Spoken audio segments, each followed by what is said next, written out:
solemnly fulfill my duty as President of the Philippines. So help me God. Ever since the media and elected officials have crossed paths, they've been inseparable.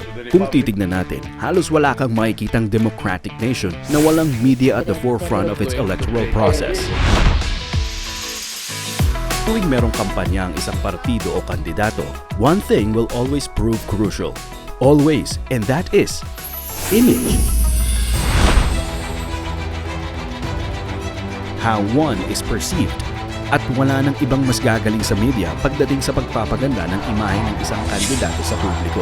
So when you say media, ilang tao ang pinag-uusapan natin dito? One? 1 dozen? How many people does it take para magpatakbo ng isang well-oiled production team or staff? To give you an idea, this video will show you the composition at iisa-isahin natin ang workload ng bawat member.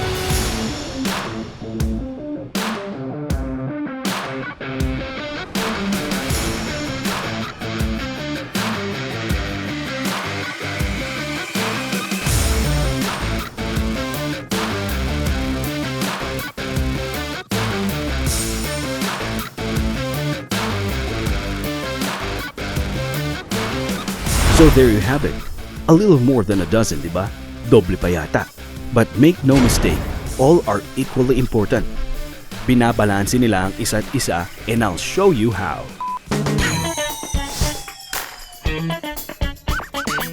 Pagdating sa campaign, ang nasa ibabaw ng listahan ay publicist. Ang work ng isang publicist ay paggawa at pag-manage ng publicity mo bilang isang public official. Much like the same work they do for celebrities.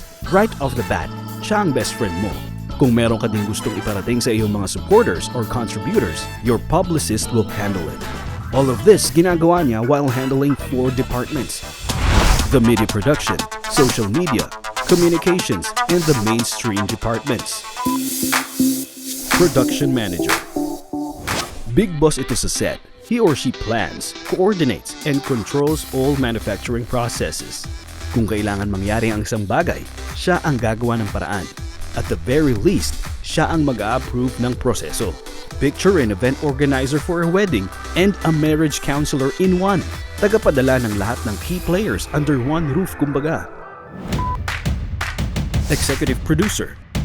The executive producer, or EP, oversees the producer's work. Hindi parang boss na binabantayan ng mga tao niya ha. More like overlooking things on behalf of the studio, financiers, distributors, etc. He or she makes sure na ang film or show or campaign, perhaps, sinisigurado niya na ang deadlines ay matatapos on time. And more importantly, pasok sa budget. That's where the executive producer really shines. He or she keeps the ball rolling through good negotiating skills. Director. If the producer oversees the logistics at yung executive producer ang nagmamanage ng budget para tuloy-tuloy lang ang proyekto, ang director naman is in the middle of it all. Gumagawa ng mga creative decisions. He may also have his own vision of where he wants the show or the campaign to go. May direct control siya sa artistic aspect ng project. Sa kanya nakasalalay ang flow, in short. Writer. Siya ang sumulat nitong video na pinapanood nyo ngayon. Pretty straightforward itong trabaho na ito. A writer should possess excellent skills sa pagsusulat and oral communications. Samahan niya ng determined attitude, ability na tumanggap ng kritisismo, and that thirst for additional knowledge. And you have a gem that you can add to your entourage anytime, anywhere. Some would argue that they are the beating heart of your party. Who makes your speeches? Sino ang nagbibigay ng flavor and humor and sometimes even wit to those same speeches? They are the men and women at the tip of the proverbial spear, whether it's for the battle on the campaign trail or the podium. Segment producer. The segment producer specializes in managing short segments of a TV program. Ideal sila kung gusto mong makilala ng bansa ang mga members ng iyong partido. Yung kanilang specialty includes scheduling interviews para sa iyong party members, and with the aid of the station's crew, they can make it all seamless viewing experience para sa iyong supporters and contributors, which is the point of their jobs. Social media manager. 21st century na. Almost nobody in the voter-rich urban environment have been left untouched by Facebook, Twitter, or Instagram. Perfect venue para sa inyong political ad campaign. Ang social media manager ang tutulong to increase awareness about your party or any advocacies close to your heart. You can maximize your reach sa iyong voters. Who doesn't want that? And with a good social media manager behind you, achievable ito. Production assistant. Huwag maliitin ng PA. Many think all they do is mag-alalay lang sa talent. The staff help set up props and equipment plus all the other menial jobs sa set. But it's more than that. He or she is a good moral booster all around. The less stress and burden there is sa set, the more productive ang mga members ng staff and crew. You've all had that one indispensable aide of secretary. Or even that very industrious personal of family driver, diba? That is the PA's equivalent. You can see where I'm going with this, right? The lesser the stress levels on your end, the more productive ka sa staff mo at the end of the day. So kudos sa PA. Researcher. You will be familiar with the usage ng researchers sa inyong mga political activities or events, constantly feeding you much needed data para ma-formulate ng team mo ang winning strategy ng inyong kampanya. Saan man kayo sa bansa. If writers are your shock troops, your researchers are their backup. Remember what I said in the beginning about how they balance things out? They also complement each other's work. Cameraman. Kung ang direktor ang may creative vision for the film, show, or campaign, it is the cameraman who makes that vision into reality. Aside from that, eksperto siya sa pag-setup at pag-operate ng iba't ibang equipment. Pati na rin sa planning, preparing, at pag-rehearse ng scenes. You're going to need that cameraman to make your scenes authentic and believable. And that was only the media production department. We've only just scratched the surface. It cannot exist or gawin ang lahat on its own. To complete the job, it needs the help of the social media, communications, and mainstream departments. Social media department. The social media department handles anything na may kinalaman sa social media platforms such as Facebook, Twitter, and Instagram. Everyone's on at least one of them these days. At since this is a fact, it is only practical na gamitin mo at pakinabangan ang lahat ng features nila. For example, stories. Whether it's the ad story feature in Facebook, Instagram's Your Story, or just plain putting up an article on your fan page or some other way. Ang objective, iisa lang. Ma-update ang followers or just your regular netizens on what you've been up to. It's also not a bad idea for transparency, diba? The more everyone knows about what you have been doing, the lesser the reason for them na mag-imbento ng sarili nilang haka-haka. At higit sa lahat, it's the truth for everyone to see. Researcher. This is probably the most familiar person to you by now. As you will know, sa kanya manggagaling yung topics that your story writer posts online for you. Blasting and boosting.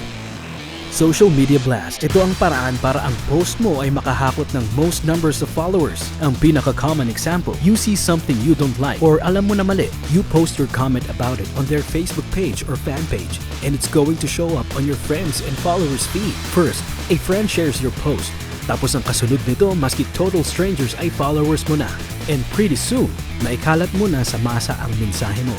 Boosting is similar, pero employed as more of a marketing tactic, which also works well in the political arena. Simple ang konsepto. Magpapalagay ka ng iyong paid ads sa timeline ng mga tao na non-followers mo in order for you to gain more exposure for you. Kami na ang bahala na mag-provide ng manpower for your marketing needs.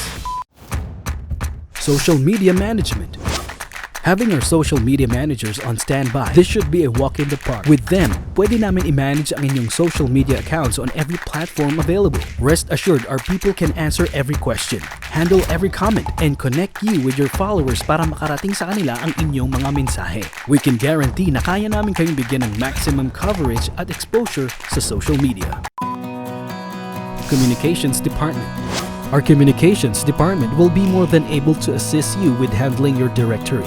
Location maps specialized para hanapin ang isang specific location, even your schedules. So walang malilate sa mga sponsored events, pati fundraisers. We also have staff para tulungan kayo sa inyong accommodations, land and air transportation as required. And if needed be, security for your people as well as additional na research personnel for those out-of-the-way venues for your events. Mainstream Department. This is our bread and butter, so to speak.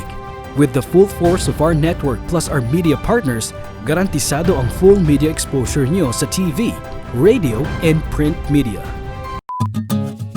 Production Designer. They are credited for the visual concept of a film, TV, or theater production. Tagapili sila ng design style na gagamitin depende sa set, location, lighting, camera angles, at costumes. Close coordination siya with the director and producer. Wardrobe Stylist. Kilala rin bilang fashion stylist, sila ang consultant who gets to choose kung ano ang susutin sa mga fashion editorial features, print and TV advertising campaigns, music videos, concerts para sa mga models, celebrities, at even among public officials. An example would be during the President's Sauna, which is the trend lately. Kung maganda ang outfit nyo, siya ang inyong pasalamatan. Kapag umani naman ng batikos ang inyong kasuotan, pwede nyo rin siyang sabunutan. Art Department Assistant. Dahil under siya ng isang art director, the art department assistant get to work closely with the production designer. Together, binibigyan nila ng certain feel or overlook ang isang film. Set design. A set design ay nagbibigay ng isang scene or backdrop sa isang production, be it for television, film, or even a political event. Hairstylist. Should you ever need the touch of a professional hairstylist to touch up your image para sa iyong bagong campaign ad, event, or perhaps poster, we have our best stylist ready on hand para sa inyo. Makeup artist. Makeup artists can make celebrities look good, but yung skills nila don't have to be confined sa mga artista. Pwede din naman sila sa mundo ng politika. At just like our hairstylists, lagi silang ready for whatever you may require at your next ad shoot or interview. Post-production specialist. These professionals are best equipped para sa pag-handle ng multimedia assets for TV shows, film, and commercials. Involved and dedicated din sila mula pre-production hanggang actual production para mas smooth ang workflow pagdating sa editing. Archives. If you want to archive your extensive collection of videos and photos, lalo na yung sa dati mong kampanya, for posterity and historical records purposes, you can depend on them. Not just for archiving them, but for going digital. Pulido na, convenient at mabilis pa ma-access. Video editor. Sila ang mga master storyteller o magician ng grupo. Kaya niyang pagtahi-tahiin ang mga peraso or stories of events ng buong career mo. Trabaho niyang mapadama sa audience ang tunay na mensahe mo through the magic of editing. Colorist. Sila ang mga post-production technicians. Taga-adjust sila ng hue at color ng final product. Kasama ang cinematographer, they work closely with the director para makuha ang tamang timpla ng kalalabasan in the way that the director wants it. Graphic artist. Taga-disenyo siya ng graphics for magazines, labels, posters at signages. Part of the job na din ang pakikipag-meet with potential clients to assess their requirements. Matutulungan niya kayo to strategize on concepts and graphics for your campaign materials at pati ang inyong website kung kinakailangan. Audio engineer. Responsibilities ng audio engineer ang paglinis at pag-regulate ng quality ng audio recordings para mas malinaw ito. Achieved ito through their close collaboration with the producers, performers, and of course the client. Musical scorer. Trabaho niya ang pagpili ng existing ng mga kanta para sa movies, TV shows, pati pa nga ang video games. And oh, guess what? Political events and venues. At hindi nyo na itatanong, sila din ang madalas gumagawa ng campaign songs para sa mga kandidato. What a delightful surprise! You can never underestimate what effect a good musical scorer has on the audience's emotions. We must all remember that. Voice-over talent. We all know the best voice-over artists, Morgan Freeman. Man without a care or a worry in the world. And James Earl Jones, aka Darth Vader. I am the Father. At para mas common, si Big Brother na lang po. Magandang araw, Dara. Gumagawa rin sila ng mga boses for animated films, features, documentaries, and video games. Pero sa ngayon, ako po ang bida. Opo, ako po ang naririnig nyo.